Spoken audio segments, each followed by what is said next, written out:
parce que comme on fait plein de choses, sinon je vais vous perdre assez rapidement. Et puis après, on reprendra un peu les étapes de manière plus séquentielle. Bon, c'est encore mieux.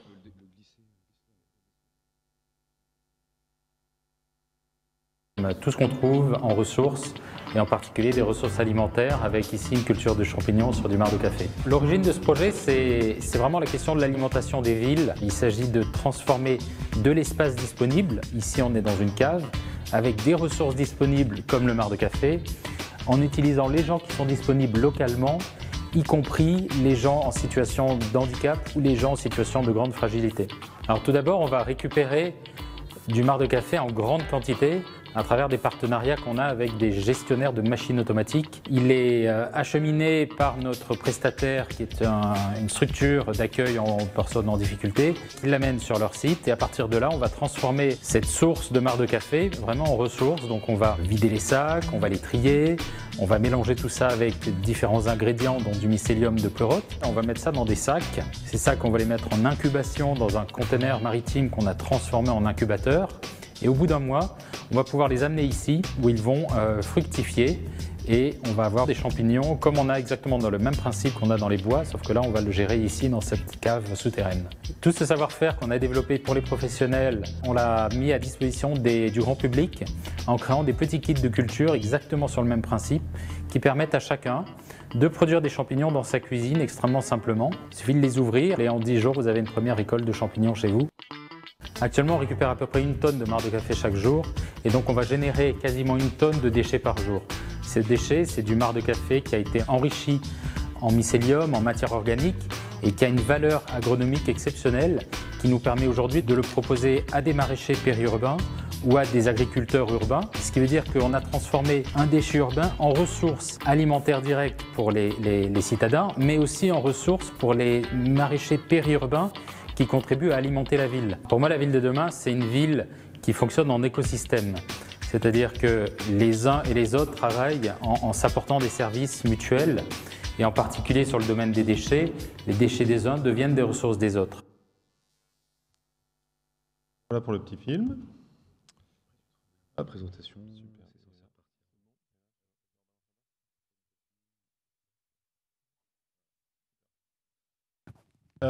Donc, l'idée, c'est, si j'y arrive, donc le métier d'Upcycle, quand on y réfléchit entre nous, c'est vraiment d'apporter tous les bienfaits du champignon à la ville. Et là où on est peut-être un peu différent des approches horticoles habituelles, c'est que nous, notre point de départ, c'est qu'est-ce qu'on peut rendre comme service à la ville par notre activité. C'est pas combien ça va nous coûter, combien on va pouvoir revendre. Donc en fait, on a une approche aussi bien de rendre des services en amont, par exemple pour capter une matière première beaucoup moins chère, comme un marc de café qui est très disponible. Et aujourd'hui, si vous évacuez du marc de café, ça vous coûtera plusieurs dizaines d'euros la tonne, que en amont, combien est-ce qu'on va pouvoir valoriser nos pleurotes ou quel rendement on va pouvoir proposer aux agriculteurs urbains ou solutions on va pouvoir proposer aux agriculteurs urbains. Donc c'est ça qui est un peu différent. Cet écosystème, il est basé sur une seule connaissance, sur une seule expertise, c'est la relation entre du marc de café et du pleurote. Et là aussi, c'est totalement improbable, mais il s'avère que le pleurote en tant que tel a plein d'applications hyper intéressantes, et le marc de café est d'un usage aujourd'hui indigent, puisque 80% de votre marc de café est brûlé, donc c'est 70% de flotte, et donc en France, on s'amuse à brûler de l'eau pour évacuer le marc de café. C'est 600 000 tonnes, donc c'est pas totalement anodin comme volume, le marc de café étant l'une des premières matières échangées dans le monde. Le café en amont de ça. Ce marc de café, on en fait des pleurotes, je vous l'ai dit, on les appelait Monte Cristo et on les a proposées aux chefs. Parce qu'il s'avère que comme elles sont locales, comme elles sont cueillies quelques heures avant la récolte, et comme en plus le marc de café est un substrat assez exigeant, et ben on arrive à avoir un retour gustatif. Pour le coup, nous on a fait des analyses en nutrition, en matière sèche et tout ça, et on atomise les compteurs. On n'a pas les mêmes rendements non plus, mais on atomise les compteurs en termes qualitatifs. Et une fois qu'on a fait ces pleurotes, on va en faire soit des propositions, comme on l'a vu dans le film, pour les particuliers, pour que chacun joue chez soi, soit pour les pros, pour que les horticulteurs ou les maraîchers puissent avoir une activité complémentaire qui vienne nourrir leur activité principale. Donc là, vous avez un sac de substrat, je vous le présente, il fait 10 kg, il doit nous faire à peu près 2 kg de pleurote. Donc pendant 2 mois, on va cultiver des pleurotes dessus. Et pendant 2 ans, on va lui demander d'accomplir ses autres fonctions. Donc les fonctions du champignon dans la nature, vous les connaissez mieux que moi. Ça sert à régénérer l'humus en apportant de la biodiversité dans les sols. Donc on a une activité d'inoculation de biodiversité dans les sols. Je ne sais pas si ça existe, mais en tout cas, nous, on en fait. On a un gros chantier à Puteaux sur lequel on est en train d'essayer de re-rendre cette terre totalement stérile à la vie, un peu dans une approche topagée, de ne pas aller planter des graines, tout un tas de choses, mais recréer un écosystème, on va dire, préalable à l'arrivée des graines. On va en faire des projets d'agriculture urbaine. Topager vous en a parlé et c'est surtout avec eux qu'on le fait. Et on a même des projets, ou en tout cas des visions sur la dépollution hydrocarbures, parce qu'aujourd'hui, il s'avère que le mycélium de pleurote est capable de casser les chaînes d'hydrocarbures. Et donc, on peut imaginer des applications. On est en train de bosser avec ça, avec la mairie de Paris. Donc voilà un peu la démarche. On est en plein dans tout ce qui est un peu branchouille. On ne l'a pas fait exprès, on vous promet.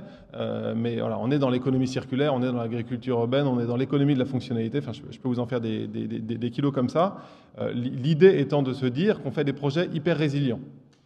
Donc on travaille énormément sur comment bien récupérer du marc de café intelligemment sans créer un flux logistique spécifique. Comment travailler avec des personnes en insertion. Aujourd'hui, 100% de l'activité est faite avec des gens en insertion. Quand on voit la délicatesse du mycélium, aller faire ça, c'est un combat. On le regrette assez régulièrement d'ailleurs, certains matins quand tout a foiré, mais on génère une employabilité des personnes en insertion absolument délirante et qui pose problème. C'est qu'on a un turnover dans l'équipe d'Ateliers sans frontières avec laquelle on travaille très très forte, parce que quand vous postulez pour des jobs dans l'agriculture ou dans l'agro, le fait d'avoir été sur un atelier champignon, enfin un mycélium, ça veut dire que vous savez à peu près être délicat, communiquer, enfin voilà. Donc c'est à la fois bien pour eux et à la fois un enjeu pour nous. On en fait des champignons, je vous l'ai dit, et voilà. Et la boucle a vocation à se boucler le plus longtemps possible. Là aussi, quand on se pose, on se rend compte que notre principale valeur ajoutée, c'est pas tant la compétence technique, même si elle est très forte, que notre capacité à animer un écosystème.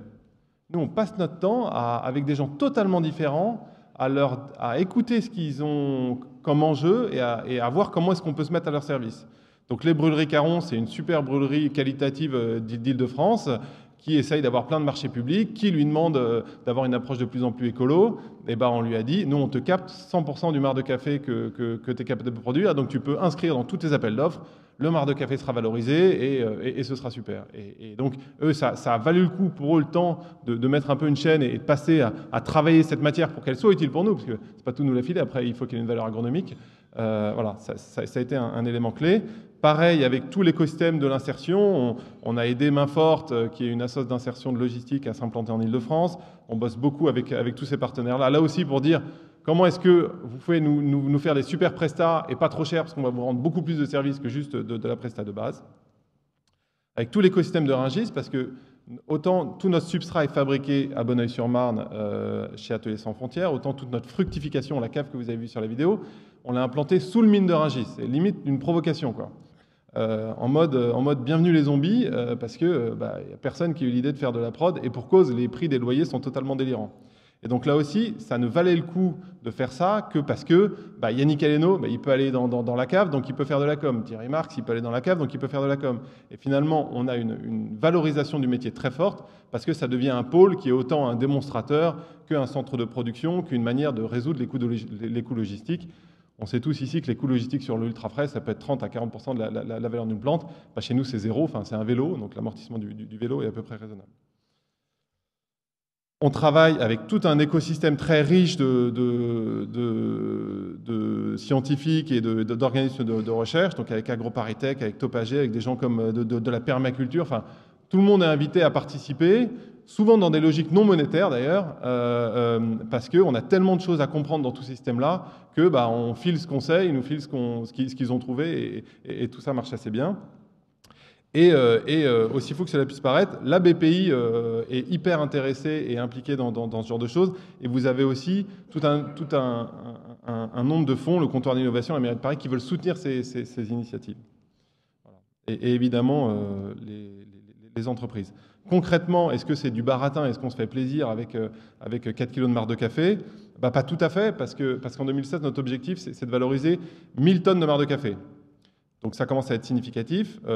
On a pour vocation de créer 10 emplois en insertion, sachant qu'à Noël dernier, on était à 12, donc c'est 10 pérennes en lissant les cycles, et on sera même vraisemblablement au-delà. De cultiver 30 tonnes de pleurotes, donc ça commence à ressembler à quelque chose, sachant que nos objectifs, c'est d'être à 100 kg au mètre carré. Donc quand vous faites 100 kg de pleurotes au mètre carré, vous êtes plus élevé que la tomate de serre, quoi. Donc là aussi, on est sur de l'hyper-intensif, de l'hyper-écologique intensif, quoi. Et de vendre 80% de nos produits à moins de 10 km de Rungis. C'est l'avantage de Rungis, c'est qu'il y a pas mal de monde autour, et de limiter énormément notre impact de transport. Voilà. Et en capacité de régénérer des sols, de générer de l'ordre de 100 hectares, ça c'est plus anecdotique, parce que pour le coup, on va dans des sols qui sont très abîmés, donc on a vocation à mettre beaucoup de matière à l'origine pour les aider. Donc on se lève le matin pour faire quelque chose de concret et de significatif. Sinon ça ne vaut pas vraiment le coup. Voilà. Donc pour conclure, ce que j'ai envie de dire, c'est que c'est le genre de projet qui a l'avantage, c'est que tout le monde peut participer. Nous, on a construit notre petite brique, et cette petite brique a la vocation à se connecter à d'autres briques, des briques d'aéroponie, des briques d'Agricool qui a fait son truc de fraises où il prétend faire 7 tonnes de fraises dans son conteneur. Et ben, pour ces fraises, il va avoir besoin de CO2, ça tombe bien, notre champignon, il produit aussi du CO2, de l'humidité et tout. Et donc voilà, nous, notre vision, c'est que vraiment, dans l'agriculture urbaine, les gens vont créer des briques, vont vraiment bien les maîtriser, et après, il y aura des intégrateurs qui vont apprendre à connecter les briques les unes après les autres. Donc pour participer, on peut inviter les particuliers à participer dans leur cuisine, les gens qui ont la chance d'avoir un jardin, à mettre des grands sacs dans leur jardin. On peut participer sur son lieu de travail en faisant des expos, des animations, enfin, voilà, étant vraiment plus dans une logique service que dans une logique production pure. Et puis évidemment, en faire son métier en montant des caves comme les nôtres. Je vous remercie.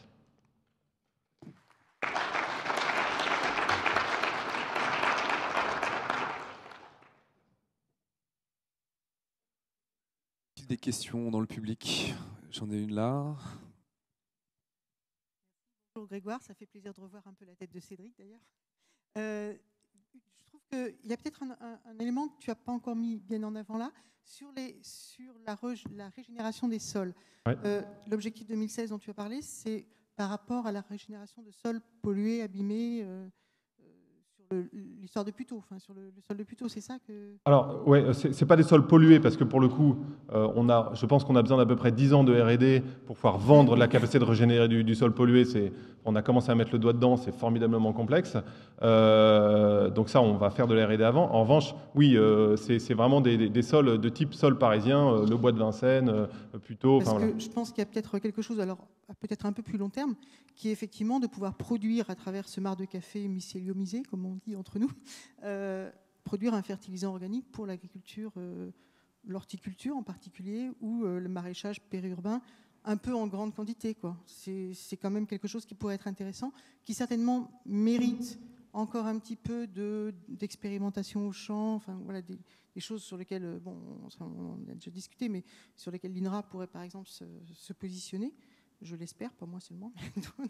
Et je pense que ça ferait un lien très intéressant entre une forme d'agriculture intra-urbaine, même si c'est à Rungis, et des formes d'agriculture périurbaine qui sont aujourd'hui un peu quand même en recherche de ces fertilisants organiques. Oui, et de fait, alors sans du tout être dans la notion d'étude, dans la réalité, c'est ce qui se passe. C'est-à-dire qu'aujourd'hui, on a 3-4 agriculteurs qui viennent régulièrement chercher notre substrat, donc ils prennent la majorité des volumes pour l'instant. C'est des gens qui, c'est étonnant, ils refont pousser les pleurotes parce que le simple fait de les sortir de nos sacs de la cave, ça stresse le champignon. Donc en fait, il va redonner une volée de pleurotes. Ils revendent évidemment le fruit des pleurotes. Et donc en fait, ils se font de la marge en revendant un reliquat de pleurotes, c'est à peu près 400 grammes, tout en obtenant du coup leur fertilisant. Donc eux, ils l'utilisent vraiment en fertilisation, effectivement, maraîchère, en ayant le réflexe d'aller chercher un peu de chiffre d'affaires sur le reliquat de pleurote qui a beaucoup de valeur ajoutée.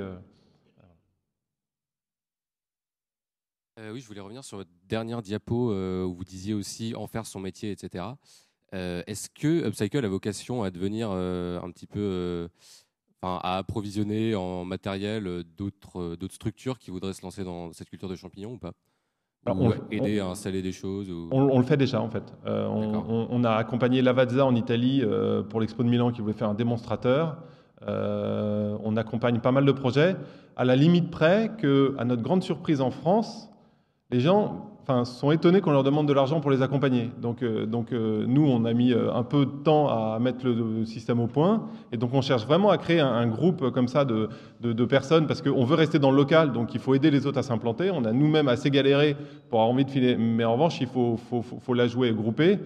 Mais on a déjà, actuellement, on a 5-6 projets sur le territoire français. Et on n'y va pas trop vite parce qu'on préfère 1 ou 2 projets bien faits avec les mecs qui s'en sortent bien. Plutôt que, voilà. La vocation, c'est d'apporter à peu près 800 € de revenus, 800 à 1000 € de revenus supplémentaires par mois. Donc sur un revenu moyen maraîcher, c'est très significatif. Mais ça veut dire aussi qu'on fait rentrer pas mal de matière là-dedans. Donc voilà, faut être prudent sur ces projets-là et on aime bien donner un peu de temps au temps. Mais oui. Oui, Brandaltar, Medioflore. Ça paraît très séduisant, le cercle me paraît extrêmement vertueux. Quel est selon vous le principal obstacle qui empêche que ça s'étende plus d'abord dans d'autres régions? Qu'est-ce qui gêne le plus dans la réalisation de ça? Ou qu'est-ce qui gênera? Ça me permet d'être un peu provoque? Ouais. Oui, au contraire. Le premier obstacle, c'est les croyances. C'est-à-dire qu'aujourd'hui, vous parlez au plus gros, à notre fournisseur de mycélium par exemple, il nous explique que ce qu'on fait est impossible. Donc moi, je veux bien que ce soit impossible, mais... C'est dans les mentalités. Mais non, c'est pas dans les... c'est bizarre, on ne pasteurise pas. Aujourd'hui, tout le monde pasteurise, et c'est de la folie que de ne pas se pasteuriser. Sauf que le marc de café, bien récolté, il est déjà pasteurisé. Et donc notre postulat, il est là. Et donc, voilà.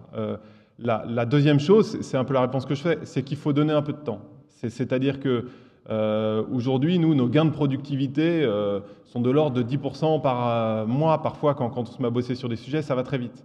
Et donc, on ne veut pas non plus dire fastoche avant même de ne pas avoir un hiver dur, une invasion de machin bidule, parce qu'on a bien conscience qu'on engage d'autres personnes qui elles-mêmes ne peuvent pas se permettre de se retrouver un job si jamais on les plante, quoi. Je veux dire, moi, j'ai fait plein d'autres choses dans ma vie, je ferai sans doute plein d'autres choses. Donc je veux dire, s'il y a bien des couillons pour prendre des risques comme ça, c'est nous, quoi.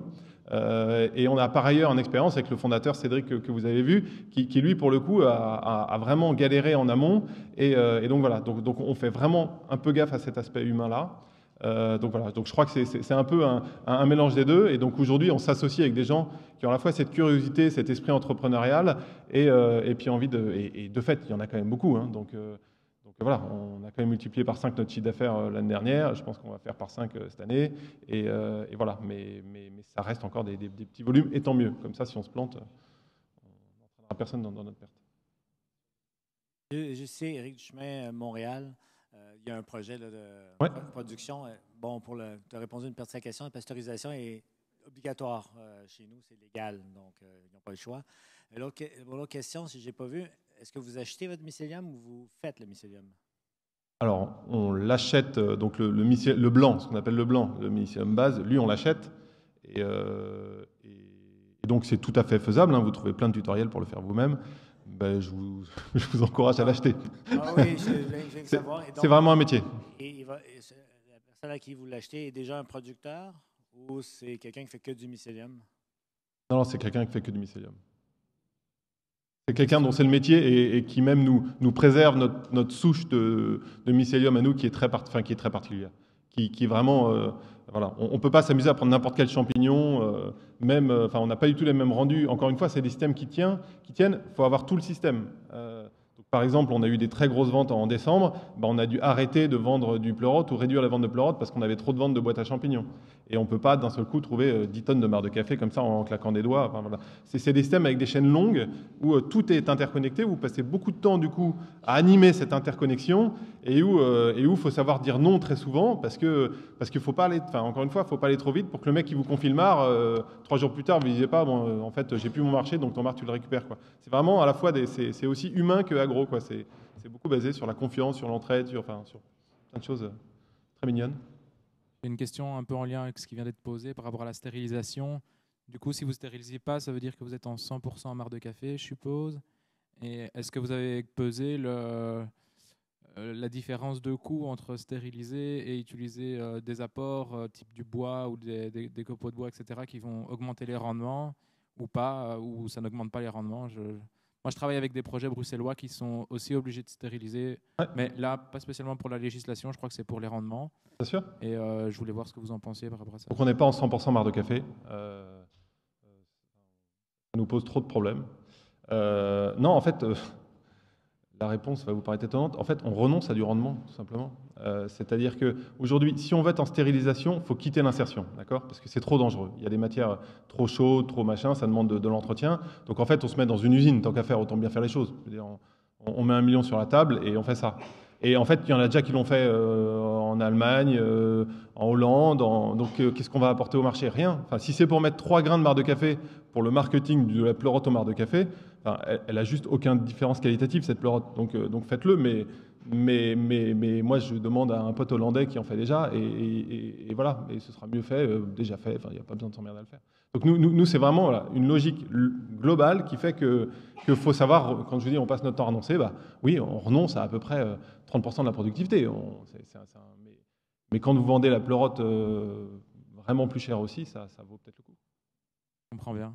Une dernière petite question. C'est dans une des slides, vous avez fait un cycle entre la tasse de café au pleurote jusqu'au retour au sol, etc. Mais du sol à la tasse de café, je ne vois pas bien le lien. Le café, il reste quand même importé des pays du Sud. Est-ce qu'il y a une possibilité d'améliorer encore ce circuit court ou il y a des contraintes, ça je ne connais pas trop, agronomiques ou autres, qui font que, quoi qu'il arrive, on ne pourra pas se passer de cette importation et que c'est un peu un des points faibles, on va dire, de l'écosystème global? Alors, j'adore cette question. En fait, j'ai bossé longtemps dans le commerce équitable et dans la bio. Et le premier truc que je me suis dit pour que ça marche, c'est qu'il fallait se méfier de l'extrémisme. Donc le pas à pas, ça marche vachement bien quand même.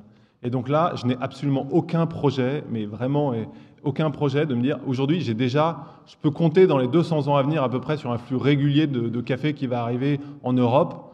Bon, bah voilà, je considère que le problème est réglé. Mais je dis ça sans moquerie, dans le sens où je comprends bien c'est une vraie remarque, mais à la fois, je ne vais pas changer. Mon boulot, c'est pas de changer la consommation de café, quoi. Après, ça ne nous empêche pas de tester. Et par exemple, sur les trucs qu'on fait à la maison, on a toute une démarche où on propose aux gens de fabriquer eux-mêmes leur petite boîte à champignons à partir de leur marc de café maison. Et en fait, on peut utiliser plein d'autres choses que du marc de café. C'est du déchet cellulosique qu'on utilise après tout. Et donc, évidemment, notre métier, c'est de voir quels sont tous les déchets cellulosiques de la maison qu'on peut s'amuser à mettre pour faire du champignon dessus. Et donc là, on rejoint plus votre logique d'ultra-circularité, quoi. Y a-t-il d'autres questions? Moi, j'en ai une parce que j'ai commandé à Noël 6 boîtes de champignons pour ma famille. J'ai toujours su que tu étais quelqu'un de bien, toi. Pour l'instant, ça marche. Ils m'envoient les photos régulièrement. Donc c'est bien, c'est assez ludique. Et je voulais savoir combien de boîtes vous aviez vendues ce Noël. Plusieurs dizaines de milliers. Ouais, ça ne m'étonne pas. Très bien, merci Grégoire. On va passer maintenant... Juste pour ceux pour qui la différence qualitative ne serait pas tout à fait